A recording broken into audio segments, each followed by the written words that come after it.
I am joined with newly-ish signed UFC fighter, Chris Fishgold. Well, I just said it there, UFC fighter.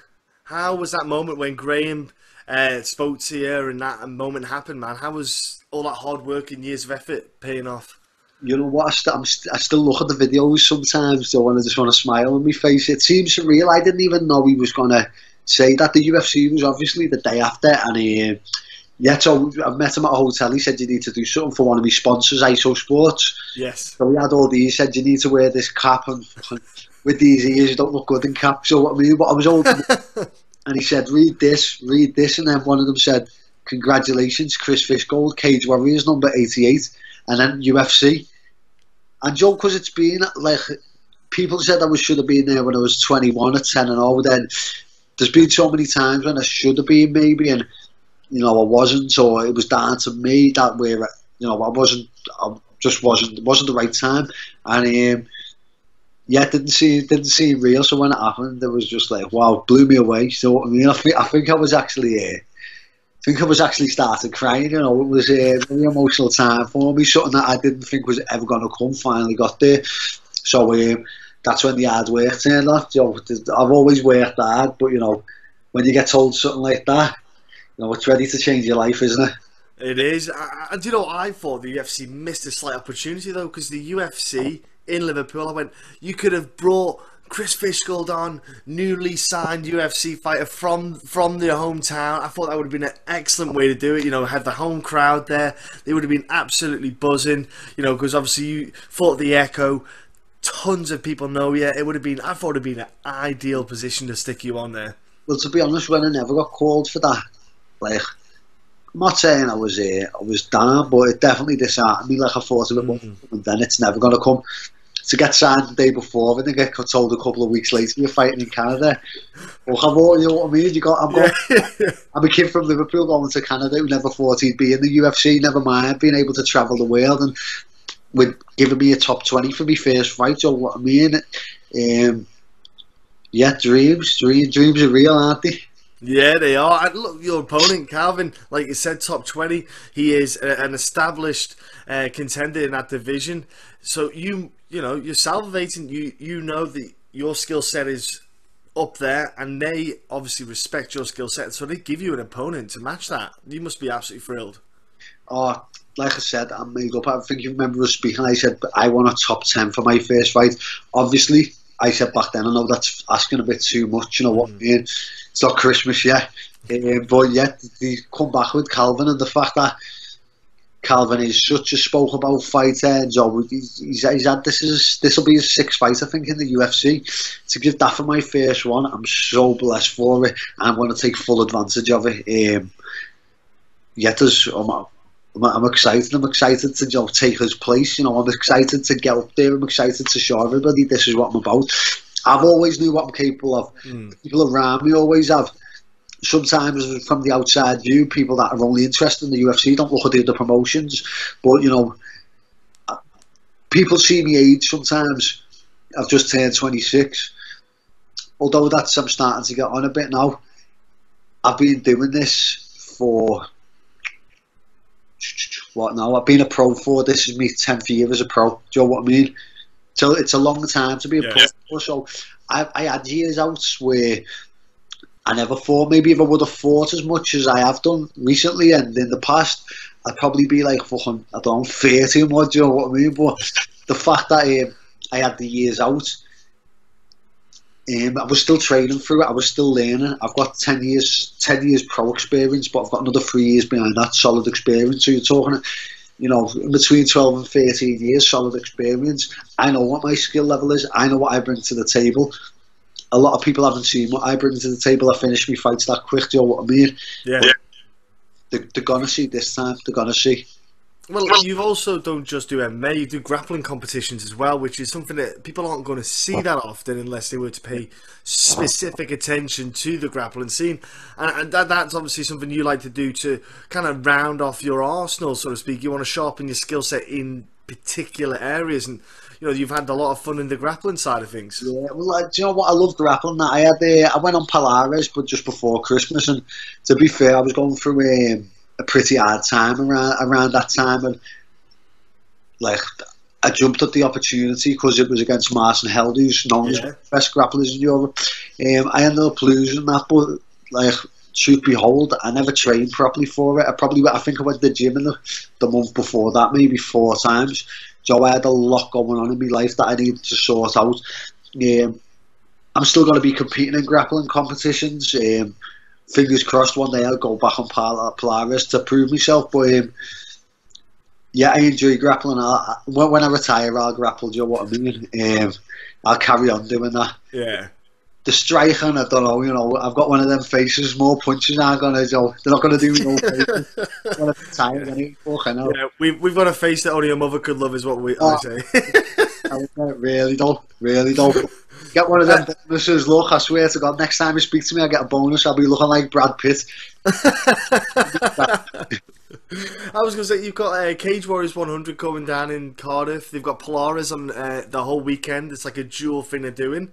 Maybe that's in December. That's maybe something you could look to jump on, maybe after this bout, obviously, because you might not get another fight until next year, depending on how the schedules look. Yeah, well, I'm not looking ahead of nothing, but, you know, I'm going in there nice and quick, finishing this one, and hopefully I'll get another fight by the end of the year. It's October. I'd absolutely love to get on that Australia card by the end of the year. Yeah. Mark Hunt's on there with who's he fighting? Wills, is it? Just at Willis? Yeah. So yeah, I actually was over in Australia training at a friend's gym not long ago. When I lived in Thailand, I met loads of lads from Australia, so I've got loads of friends there, you know. So I'd love to get there, but obviously, like I said, I'm never jumping ahead. One fight at a time at the moment. Yeah. You know, I'm flying out to Canada in, I think it's 20 days. So, eye on the prize, eye on Kattar's head, let's go. Do you know what I mean? Yeah, absolutely. And obviously, with Molly's experience of competing with the UFC and Rimmer being able to kind of take that experience on, have you spoken with Molly about it, and you know what the kind of expectations are of you as a fighter, not just in the cage, but obviously media work and you know, that kind of thing? Well, I've spoken to Molly about it, but more so Paul, because not many people know this. Paul was Terry Etton's first grappling coach as well. Paul was used to train with Jason Tan, so Paul's already cornered, you know, Terry Etton, Jason Tan in the UFC. Then he cornered Rosie Sexton, Paul's had all these guys that he's took through, so Paul's quite switched on, and you know, sometimes I can get ahead of myself and he keeps me free on the ground, and sometimes I'm not as confident and he picks me up. Skill wise, I'm always confident. I know what I can bring to the table, but in terms of media and stuff, you know, I shy down a bit sometimes. You know, I need to come out my shell. I'm sure I will do once I'm on the big stage. Yeah, it's just it's time, isn't it? You know, getting used to it. It's like you say, it's like with MMA. Your first few fights, you're not the same guy as you were back then. It's just experiencing, getting used to it, and exposure. And like you say, when that microphone's put in front of you, well, more of you will come out. Let's say. Yeah. Well, the thing is, I think in Cage Warriors there was a lot of. I was already I was the top guy at the weight, and a lot of people in there was cool. Like, I'm actually cool with a lot of people. You come to the UFC and there's a lot more characters, a lot more people that piss people off, and you know, fighters that do get on your nerves. And plus, I'm just coming into the division. I'm a nobody to anyone in the UFC. I'm just some kid who's had a title that's coming in here. They've seen a million of me come and go. So I've got stuff to prove. I know where I want to get. So I do need to talk to get there. And I'm going to say what I want. I'm going to state what I want. And I'm going to go out there and I'm going to destroy people. And I'm going to take it. And your debut was delayed a little bit because you had some recent surgery. Do you want to just quickly, you know, you had the surgery. You posted on social media about it. So I'm not disclosing anything that people don't know. Yeah, no. Was that just an accident? Was it in training? Was it? So basically, I had I went to wrestling practice, and my hands started to swell up, and I was like, "What? It's fucking mad that!" But there was no cuts on my hand either. So then after that, I went up to went to my girlfriend's mum and dad's. They live up near Birmingham. So I've got there, and I could feel it. I could feel something was wrong. So I went to hospital, but I knew it wasn't broke. I've had lots of breaks in my hand before. It felt like an infection. I've had one infection before, this was bad. I couldn't even bend my hand. So I went to the hospital. I said to them, I need antibiotics. They said no.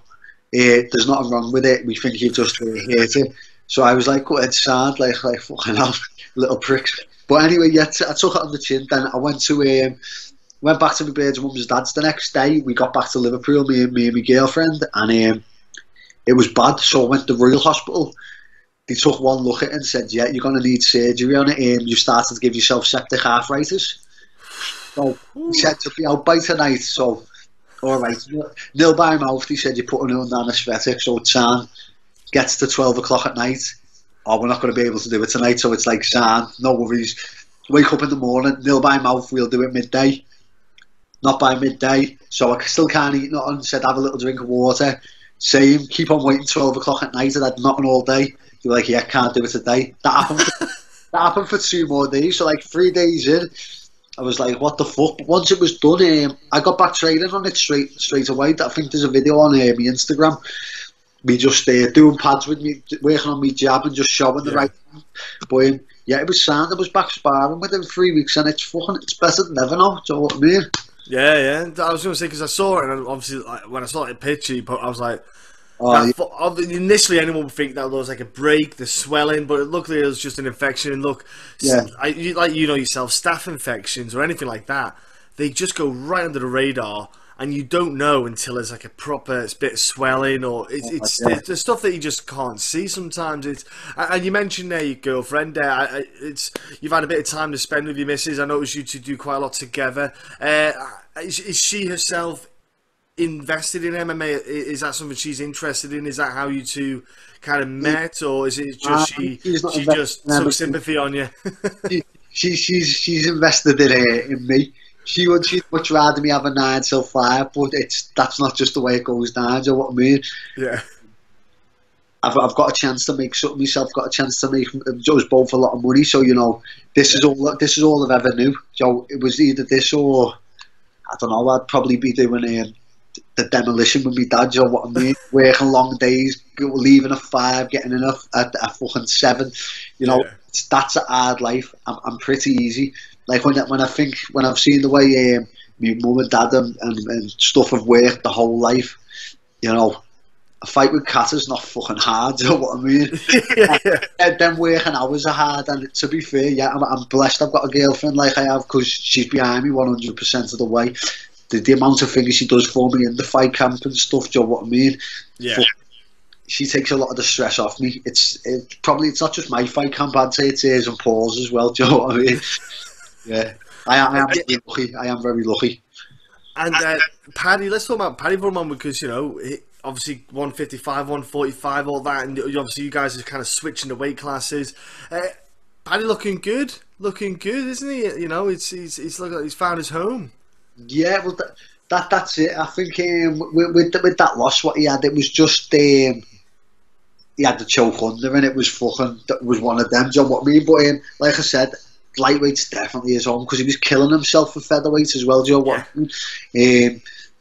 So I've always been a bigger lad to Paddy, and then I think when he hit 21, he just went boom. So now I'm looking at him, and I look at the size of his legs, and I think, I always thought, how the fuck am I fighting a lightweight? And he's getting out of feather. He started to struggle making feather. He was still getting it done, but and I just thought, it's time. I'm going into the UFC. I could probably have always made feather. It's just the fact that I think you get that lazy fighting domestic guys all the time, and when you're going through fights that easy, it's a bit of it's on my head, on myself. I should have made more of an effort to get to feather, but it never worked out bad for me. But you look at the UFC, the feathers to the lights, there's a fucking big difference. So yeah. I was a small lightweight in fucking Cage Warriors. I'll probably be just an average featherweight in here. If I was a featherweight in Cage Warriors, I would have been massive. Do you get what I mean? Yeah. It's just the cuts get bigger, people more serious, and yeah, I'm ready mentally to take a step forward and be more serious in my career. you look leaner in your videos. You know, you look as like just generally leaner all round. You said we spoke a while back how you're maintaining your body weight down lower. Yeah, You're carrying yourself lower, so it's obviously you're not having to cut yourself and kill yourself to get to 145 anyway. And obviously that's working well for you. Nutrition must be on point then. yeah. Well, I'm just open Men's Health will be in touch. Yeah, no, it's on point. I'm eating well. Do you know what I mean? I'm sponsored by Macro Chef, so if you're ever in Liverpool, look at Macro Chef. Even if you're just grabbing a couple of meals, just to take with you somewhere, it's good food. And to be fair, I know the guy. He's a good guy as well. Do you know what I mean? He knows his stuff. He's fought MMA before. He knows what we need, and he was one of the original ones in the northwest area. And then on top of that, I come home and my girlfriend's doing me meals and eating the same stuff I am, so it's a lot easier. It'd be hard if I was coming home fucking and I'm eating rabbit food and she's got a Mackey's or something. But luckily, yeah, we're on the same page. Yeah. That's good. Yeah, both of y'all sitting there 2 for 2 on Tuesdays with Domino's. and we share a lettuce leaf each. Have a bit of hummus to dip it in. It helps a little bit. Lucky. Right, look, I can't wait for you to make your debut. It feels like it's been a long time since you were last in the cage competing, just in general, man. It feels like a lifetime ago. I can't wait to see you back in there and doing your thing, because I know what skill set you bring, because I've watched you for a while on the regional scene, and hopefully people who are new to Chris Fishgold and they've not seen you before, they'll probably go into the UFC Fight Pass. They can watch your fights on there and look at what you've done in the past, and they'll get to know you a bit more, and hopefully they'll see a lot more of you, man. I'm absolutely ecstatic for you, mate, getting this debut, and I can't absolutely wait for it. Sadly, can't be there in person, but I'll be watching it live. That's the best I can do with it. Well, John, I'll go out there, performance of the night, little bonus. I'll get back, have a little party with you. Yeah, I'll come over. I'll get the boat over. I'll jump over and have a little dance as well. Do the floss thing, whatever people do, or whatever it is now. It's hip and hop. Yeah. Look, before I let you go, buddy, give us your social media, sponsors, and obviously give Next Gen a good shout out to. Yeah, well, obviously it's at Chris Fishgold on Instagram, at Chris Fishgold on Twitter. Just get me sponsors, main ones: Macro Chef, ISO Sports, and Scramble. And Reebok now. You could pop. Yeah, they're the 3 big ones. I've got Reebok as well. Reebok, don't forget that. My mind coach, I've started working with Vinny Shoreman, something I forgot to mention. I forgot to mention that too. My apologies. Yeah, I saw you put the post out that you were working with Vinny. Because I know a few people that have worked with Vinny in the past. And how have you found Vinny? How did you connect with him? You know what?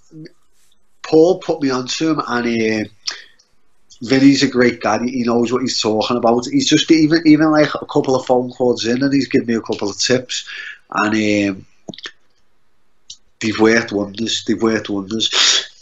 I was confident in my skills, and I thought I was going to, go out there and win. I always think I'm going to go out there and win. I don't think now. I know I'm going to win. Do you know what I mean? Yes. Yeah. It's a very big difference. I really need to speak to him more, and I need to be a bit more. Have my schedule sorted a bit more, in fitting in times to speak. It's just with training, it's that hard to fit everything in with your diet and all the new stuff that's coming with the UFC, where I haven't been used to it. But Vinny, if you haven't heard of him, check him out on Instagram, and hit him up if you're unsure. Ask what he's got to offer, and he's definitely worth. If you've got in any sport, any doubts, any thoughts, even just feeling anxiety, it's definitely worth getting a couple of sessions in with him. So yeah, obviously my striking coach Si Audley as well, Ellis Hampson, Paul Rimmer, all the guys at Next Gen, and my girlfriend, Daniela. Everyone's helping me out. Everyone's behind me. Hopefully I go in there, smash its head in, and everyone else will reap the benefits. Hey, Liverpool are behind you as well. No matter where you go in the world, they're always going to be backing you and supporting you. Oh look, we never walk alone. I'm telling you. There you go. See. Look, mate, have a great time. Enjoy the rest of your fight camp. I'll obviously chat to you during the camp and stuff. But look, I can't wait for your debut, and have a great time in Canada, man. Just enjoy the whole experience. It's going to come to your way. Nice one. I hope Canada's Canada, get ready. You're going to see something you've never seen before when you see me in the cage.